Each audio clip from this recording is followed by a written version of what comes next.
Mommy Track Daddy Whispers podcast is now called Birth Agni Podcast.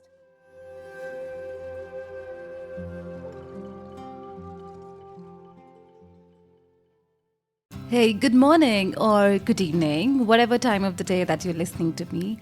How are you expecting mums and dads? It's a beautiful, beautiful day here in India, although it should be really, really hot based on the season. But there is a lovely breeze that is blowing these days, and it is very, very soothing. But I know that mornings may not be as good for some of you out there. Nausea, fatigue, mood swings, headaches, mild ache in the lower abdomen, bloating and gas. Here's me, Divya, welcoming you to Mommy Track Daddy Whispers podcast Bite-Size Pregnancy series. And today we are discussing the early pregnancy symptoms that can actually run throughout pregnancy, one symptom dominant over another. Remember that. Symptoms they ease out, symptoms they can diminish. Some of them may actually go away, but some may stay. And there would always be a new symptom dominant over an old one. So, the early pregnancy symptoms and the reasons behind it. Why the early challenges, right? Let's list the challenges first of all, so that you know which one you need to focus on in this episode. The first and the most common and the most dreaded is nausea. And it can occur at any time of the day. Not just morning sickness. Yes, that's what happens to most of us. I had it post breakfast and it was mild. I never had vomiting. But I made sure that I munch very, very often. We will come back to that on how to manage nausea in the later section. The second would be fatigue. Third would be drowsiness and tons of it. Yes, I had tons of drowsiness. Mood swings. You can resent that one person very, very strongly. And mood swings can also make you very, very emotional. So I was also very, very emotional, not really in the first trimester, but beginning second trimester, I was very, very emotional. I would cry very easily at things that would overwhelm me every now and then. So there was a raised emotional sensitivity, as I would like to call it. Then mild ache in the lower abdomen. This happened right around my date, as in when I missed my periods. And I thought it was periods coming, just a bit delayed maybe. But what came later was my daughter. So headaches. And then a very, very common symptom that most women think that they don't have, then they cringe at their growing belly right in the first trimester. That is bloating and gas. I looked like 4 months when I was just in my second month. So, yes. And the next is increased vaginal discharge. That's what happens. Now, this is something that differs for every individual. To me, the major discharge was white in color. And I did make sure that I check with my doctor and discuss it out as to what discharge is normal. And I absolutely, absolutely suggest that to you as well. Another common symptom is breast fullness and tenderness, which can make you want to itch. And oh my God, that is one of the most profound memories I have of my own first pregnancy. And, the amount of relief I had while I came back from work and released my breasts and, start itching them. And also that reminds me that I happen to talk about many more symptoms in a very fun episode that I think was funny. It's called Pregnancy Quirks, which was a part of season 1, wherein I also discussed pain in the ass. I literally had a lot of pain in my bum in the very first trimester, which I mentioned to my doctor, and she was like, "What, do you want me to answer that for you?" And I was like, yeah, I am quite anxious as to why I'm getting so much pain in my bum. But I later realized, that was very, very normal. So yeah, you can check that light episode called Pregnancy Quirks, Season 1, just for fun and the feeling of sisterhood. Now we've already listed all the major symptoms. You may have more. Now, why these challenges? Why you are going through those early symptoms? Some of us do not go through any kind of discomfort at all, but some of us go through a tremendous amount of challenges and uncomfortable situations. Why that? Why that? Why do we have to go through all of that? Now, because it's normal, A. B. It's a state of change for your body. Because before pregnancy, your body was producing hormones every month, supporting your reproductive system, but you were used to it. Your body was used to it. And now it just realized that it has a fertilized egg. It's pretty joyous to find that out. And it's working tremendously hard to prepare a nice and beautiful, comfy home for your baby. So it's building walls, uterine walls. It's building a water supply. It's building a nutrient supply. It's building a food supply for your baby.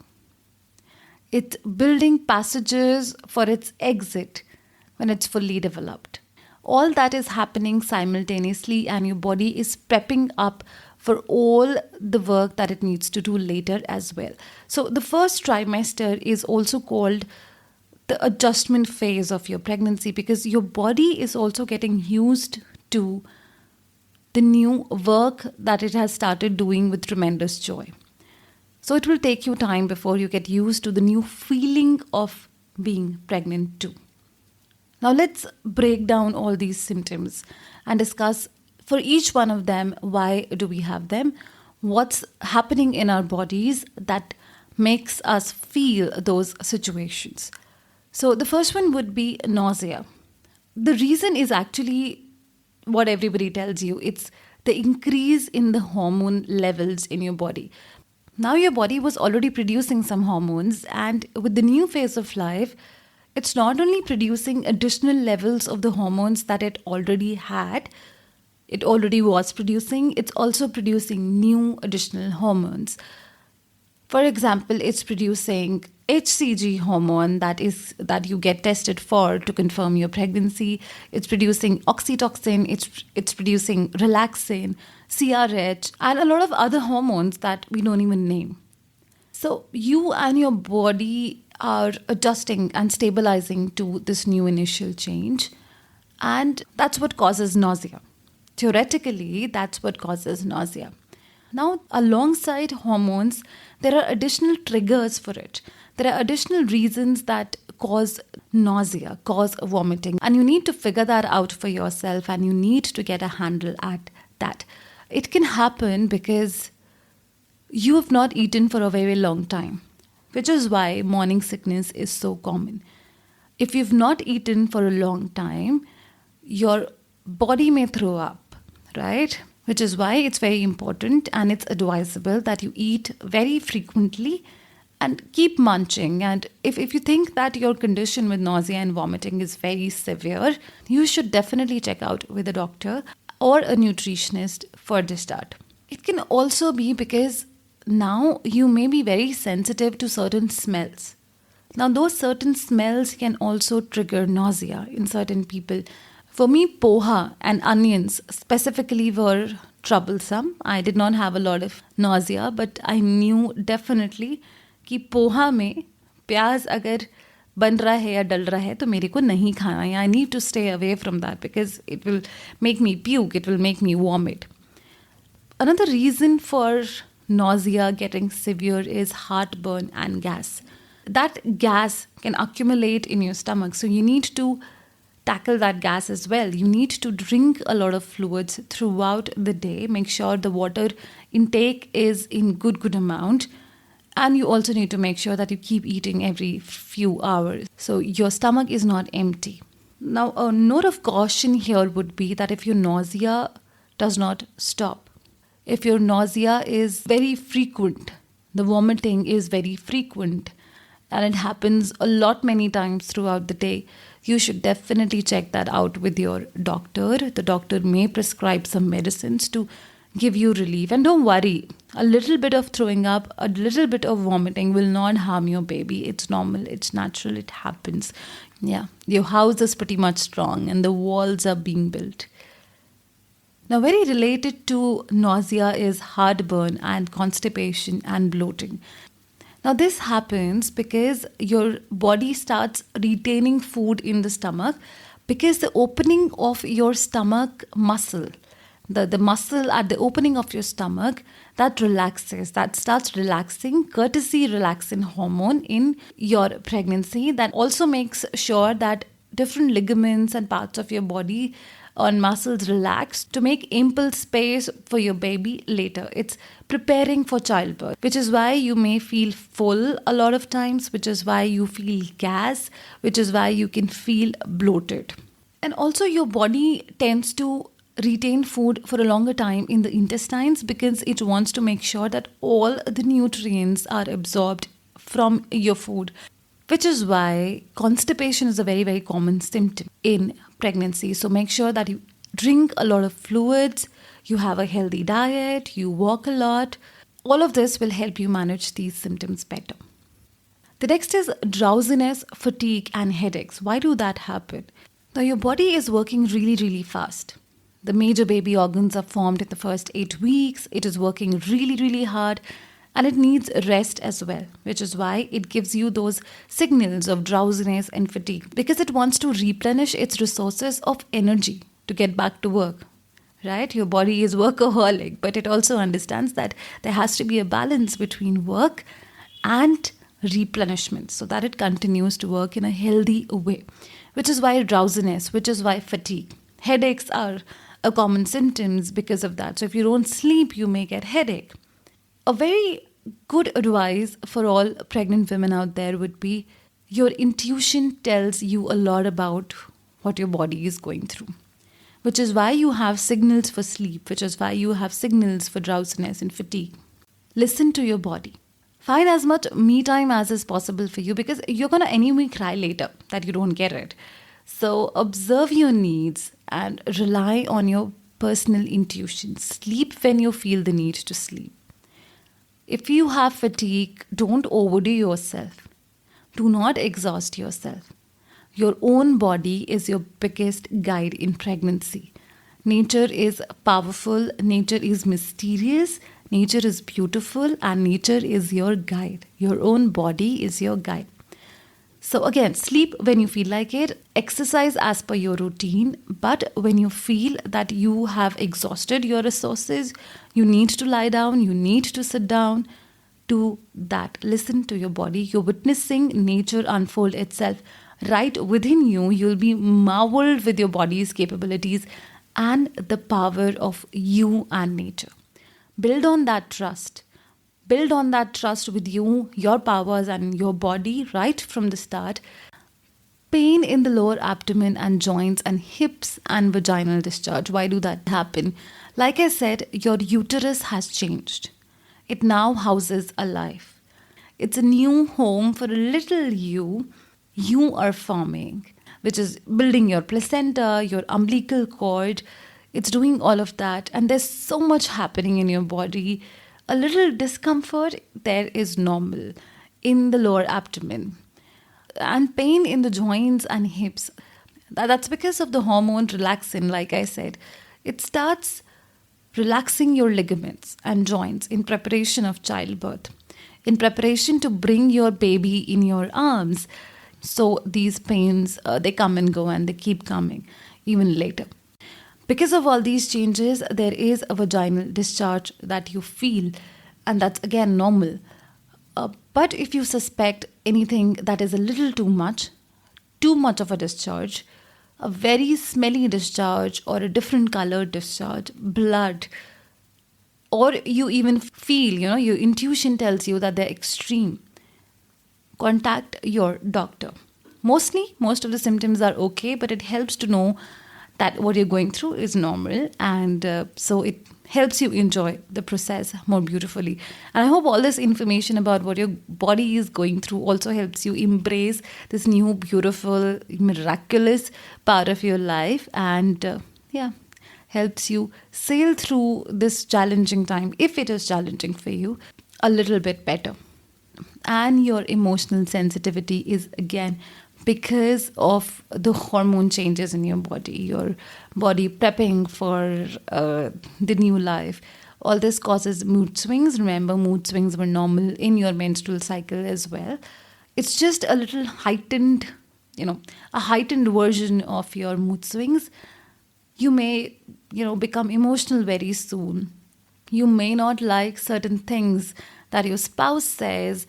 You may want more participation from your husband, but it may also happen that your husband does not recognize that kind of a pregnancy that you do, because everything is happening inside your body. You are able to feel that enormous change.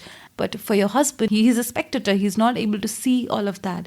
So if you think that you do not have that kind of a participation, if you're going through anything that you want to discuss out, please discuss it out with your husband.